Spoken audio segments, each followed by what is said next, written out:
امام کی ایک حدیث ہے جو بہت طولانی ہے، امام اس کے اندر بیان فرماتے ہیں، اور یہ تربیت کے نقاط ہیں کہ جب کسی کی چھوٹی نیکی تمہارے سامنے بیان کی جائے تو اسے چھوٹا مت، اسے بڑا شمار کرو.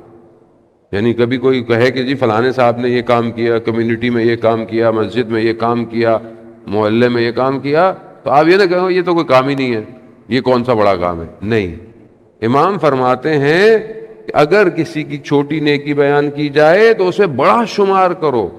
یعنی کہو کہ ماشاءاللہ کتنا اچھا کام کیا ہے.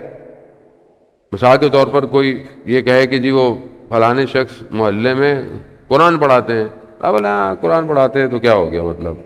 لیکن یہی بات آپ دوسرے الفاظ میں کہہ سکتے ہیں کہ ماشاءاللہ قرآن پڑھاتے ہیں، کلام الہی پڑھاتے ہیں، وہ کتاب پڑھاتے ہیں جو ہدایت کی طرف لے کے جا رہی ہے، وہ کتاب پڑھاتے ہیں جو قیامت تک باقی رہنے والی.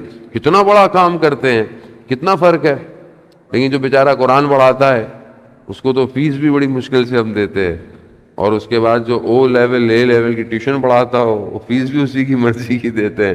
تو ہماری تو اپنی مشکلات ہیں معاشرے میں. جانے جو کتاب اس عالم میں انسان کو بقا دے گی اور اس عالم میں بھی ہدایت دے گی، اس کی تعلیم پر ہمیں توجہ ہی نہیں ہے.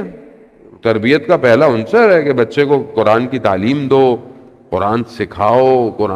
قرآن کی تلاوت کا مطلب فہم قرآن ہے کہ قرآن کو سمجھے تو صحیح، قرآن کہتا کیا ہے، قرآن کی زندگی کیا ہے، کس طریقے سے زندگی گزار رہی ہے. قرآنی معاشرہ ہوگا تبھی تو صاحب قرآن معاشرے میں آئے گا.